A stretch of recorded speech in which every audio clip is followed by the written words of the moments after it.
Welcome back. We are going through Network Services Room in TryHackMe, and we're up to Task 8, Understanding FTP, and we're going to go through our last 3 or 4 tasks here together.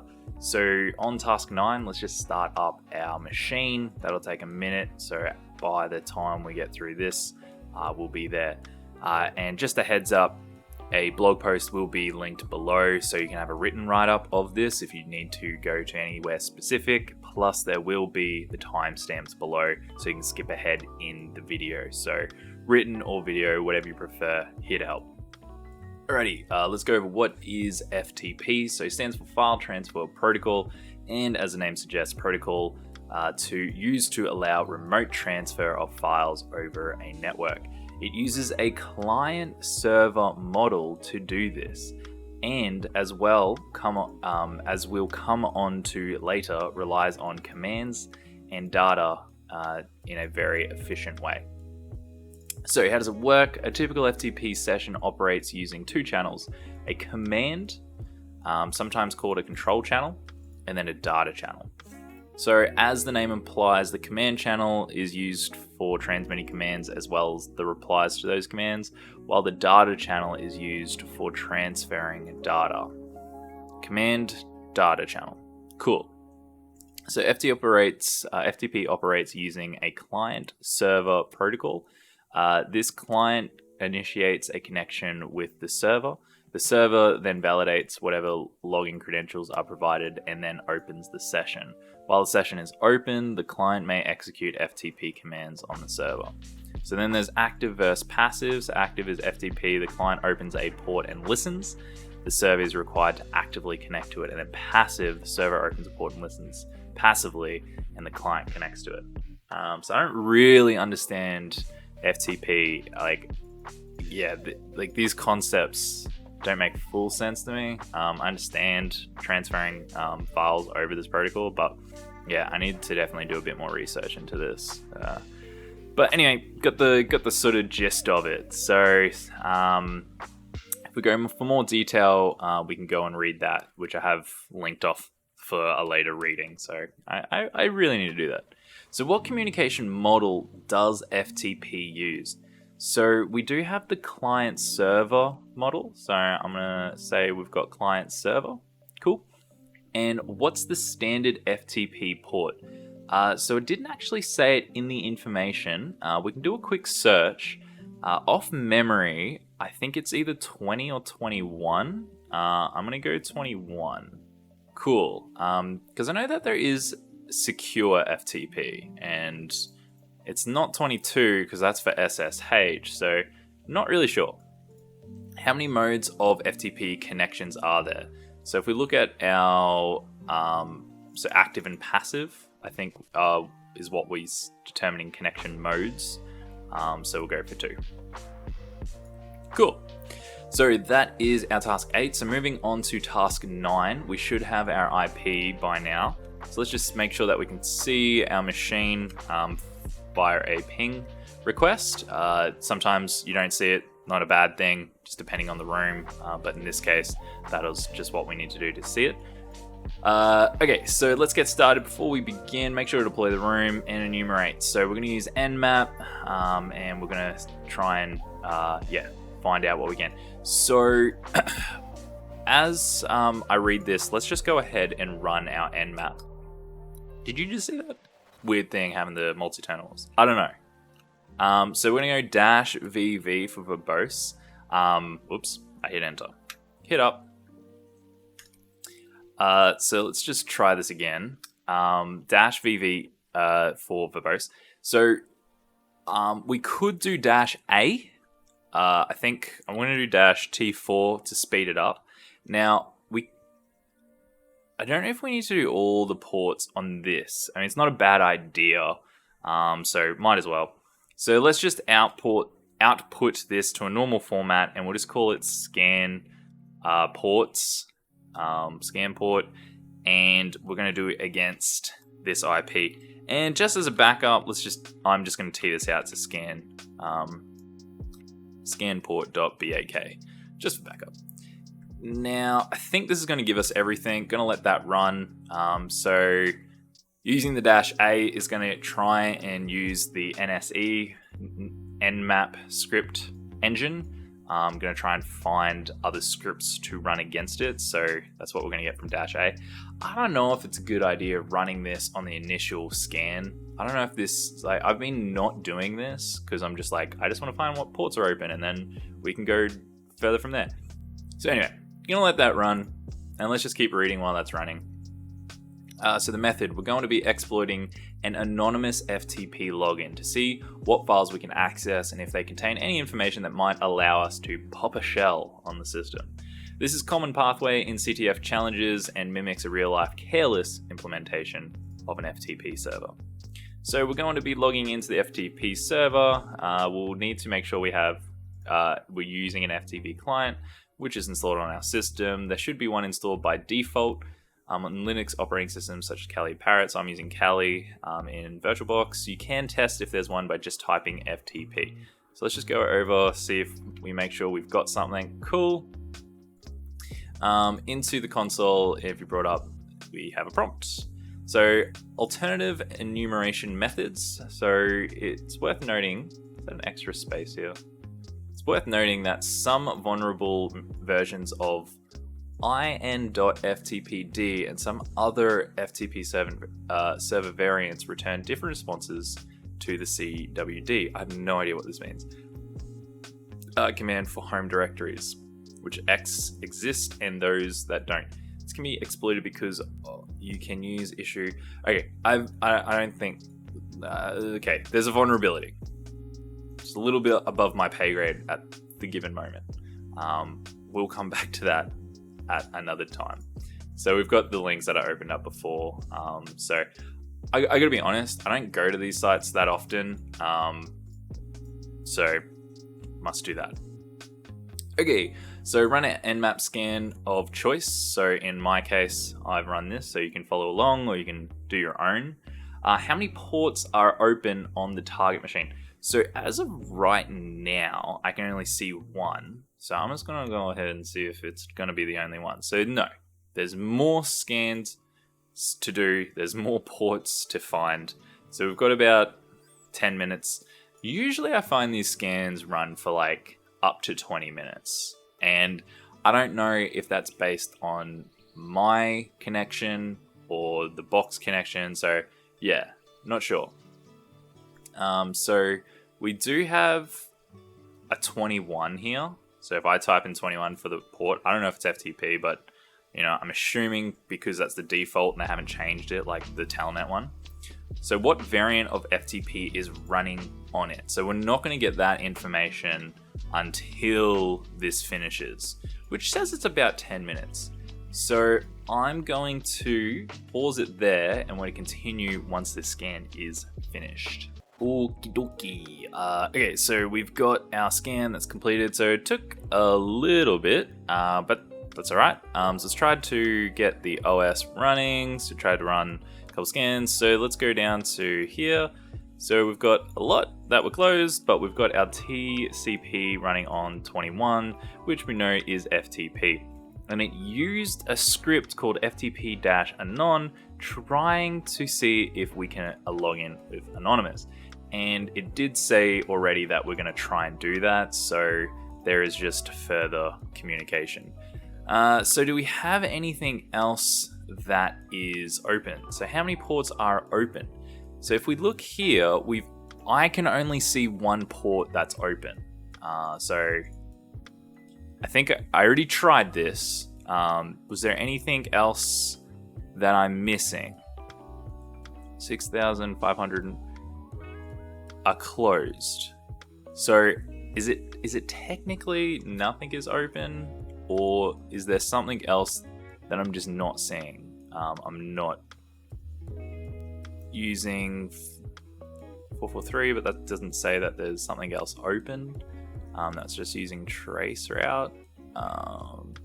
So kind of confused. I didn't see anything else. Now I did use the -T4, which speeds up the process. So this is an instance where I think that has actually missed. So I'm going to do something can just guess. So there's another port here that's actually been missed. So what I'm going to do is I'm going to run this again. I'm going to continue on. I'm just going to let this run in the background. I'm just going to put this as 2. I'm just going to do this without the T4 just to see if it picks up on those other scans. So I'm going to let that run. And I'm going to come over here when you continue. So let's just change directories into our documents, our TryHackMe, our network services, and we can see our scan 2, which is in process, but we can just scan out, cat out that scan, and we can do what variant of FTP. So we do have this version FTDP 2.0. So I'm assuming that that's the variant, which was what it was talking about. I think that must be a different variant. Not sure, don't quote me. But I'm going to assume that this is the variant that we're looking at. Great. Now we know what type of FTP server we're dealing with. We can check to see if we are able to log in anonymously, which if we use that -A and using that FTP anon, it's confirmed yes, we can. What is the name of the file in the anonymous FTP directory? So we can just log in, basically. So let's run FTP and then just against this IP. Is that all? Cool. So going into, so let's just try make sure we spell it anonymous, anonymous and just no password. Login successful. So there is an unsecure or insecure. Is it unsecure or insecure? I've seen it written both ways. Cool. So what is the name? So can we just list out what's here? So we have a public notice.txt in this current directory. So we can read it and we can actually write to it. So can we cat out this public txt file? Invalid command. So what do you think the username? So we just need to look up, let's just look up help. See, we've got a list of things. I'm shocking with these, and I don't know if it was get or show. Let's have a quick look through. Was it more? Put. Let's try. I think fget or mget. I think that was to download the file. I think that's what it is. I don't know if there was just like a cat it out. So if I could just mget that, would that mget this? Yes. And if we just change back to where we were, network services, did that download that file for us? There it is, just over here, public notice. So mget did get it. Hooray! So we can cat it out on our local system. Message from system administrators. Hello. I hope everyone is aware that the FTP server will not be available over the weekend. We will be carrying out... Oh, this is sort of behind me. Let's bring this over here. We're carrying out routine system maintenance. Backup will be made to my account, so I recommend encrypting any sensitive data. Cheers, Mike. So what do we reckon our possible username could be? We're probably going to go with Mike on that one. So chuck that back over there. Great, now we have some details about FTP server. We can crucially a possible username. Let's see what we can do with that. Ooh. Alrighty, so up to task 10, exploiting FTP. Wow. Types of FTP. Similar to Telnet, when using FTP, both the command and data channels are unencrypted. I guess that's why secure FTP exists now. Any data sent over these channels can be intercepted and read. With data from FTP being sent in plain text, if a man-in-the-middle attack took place, an attacker could reveal anything sent through the protocol, such as passwords. So we have an article here that explains ARP poisoning. Very cool, very cool. So the method breakdown. So from our enumeration stage, which we've done, there is an FTP server running on this machine, which we know about. We have a possible username of Mike, and using this information, let's try and brute force using a tool called Hydra. So it's a very fast online password cracking tool, which we can perform a rapid directory attack against more than 50 protocols. So remote desktop, secure shell, secure shell, SSH, FTP, HTTP, HTTPS, SMB, and several databases and much more. Cool. So I've only used Hydra like a couple times, so I'm not that familiar with it.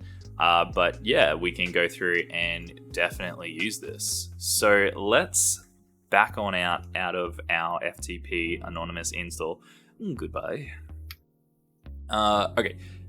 Just out of interest, we've still got this running in the background, and it says it's going to take an hour. I guess that's why we like to use the T4 to speed it up, because that's kind of ridiculous.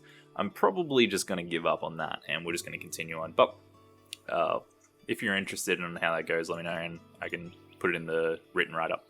Okay, so we're going to use Hydra. So here's a breakdown of our command that we need to do. So T4, number of parallel connections per target. So I don't know if that stands for threading. Don't understand it, but like I think that's like threading or just target. So using 4 per however many tries you can do at once. -L for the login or username. Uppercase P for the word list. In this case, we're going to use the infamous RockU. VV, which I think is verbose, sets verbose to very verbose. And then the IP, and then we go to the protocol, which will be FTP. Cool. So if you didn't know, in your user share, your word lists, if you look in here, you actually have this is built into Kali or Kali Linux, however you want to say it. That's where RockU is, and it might be zipped. So I think you use gzip, so I think it was -D for decompress. So if yours is compressed, just like I just did, hit the list out there, and if it's compressed, you just need to uncompress it. Yeah, and then you've got it there. I'm not sure why it comes that way in Linux or Kali, but yeah, it does. So let's go ahead and run Hydra and just see if there's anything else that we can pass through. So we can pass through files or capital T's for different tasks. So we've got time. So there's a lot that we can do here. Service. So just off memory, this was what I remember putting the service first, FTP, colon, whack, and then the IP. I thought that was the format. I'm just going to try this, and if it's wrong, I'll just go back to what they recommend. So I don't know if this is like because it's an older version of Hydra, or there's just different ways to enter it. I don't know. But okay, let's give it a go. So Hydra. So I'm not going to specify the T, just out of interest, because I was mucking around with another one, and I could do it up to like 64. So I don't know if that creates issues, like if, the faster it goes, it's like you can get incorrect information, sort of like Nmap can do. So I don't know, I'm just going to leave that out just for now. So we do have the possible username of Mike. So we'll type Mike in. We'll go uppercase P for that word list. So let's use an absolute file path to the share word lists, and then we'll use the RockU, and then we'll use the double verbose. I don't know if we need to do capital V for that, but I'll just do it. And then I'm gonna go FTP colon whack, and then the IP address. So if this spits out an error, I'll go back and see what they say, but yeah. Wow. So it's working, and we have got a successful login. So the verbose was really cool because you could see exactly what it's trying. So if you don't know that the RockU password list, these are all the most common passwords that were in the RockU database. There's a whole story to it. But yeah, it found Mike and password. So Probably could have just guessed that, but you know, it's good to know. I should have also actually ran this and teed it into a file. Like I could have just called like Hydra. Could have done that. So then, you know, I've got a backup of it, but don't matter. Bingo. Now we can log in with that user. So remember we logged in, whoops. So with the, yep, that's the right one. So log in through there. So the name we're going to log in as Mike. The password is just going to be password, and then we should be in FTP. So we can go list. Hooray! And there's FTP and FTP.text. So it says what is FTP. So let's use that mget to transfer that over to our. Whoops. So download that. List that out, and we've got. Oh, I didn't. Yes. Are you sure you want to do that? Yes, please. And there we go, FTP. So what I'll do is I'll just exit and I'll just put it on the big screen. Big screen. Cat out FTP text. And there is our final flag. We did it. So that's really fun. I really enjoyed this room. Even going through this another time, there's still lots that I haven't fully grasped, so this is really good for me to go through, and I hope it was good for you. So we got one last task there in 11, and we can just hit that and yay. So yeah, if you enjoyed this, awesome, thanks for coming along with me. If you want, stick around, there's going to be more videos, so more TryHackMe content coming up. If you need anything, just reach out, leave a comment, let me know. If you get stuck on anything or you just want to talk about the room or anything, happy to do that. Like I said at the start of the video, there will be a written write-up. So if you want the written write-up to go through, that'll be below. Feel free to subscribe to the newsletter if you would like to. Otherwise, yeah, I'll see you in the next one.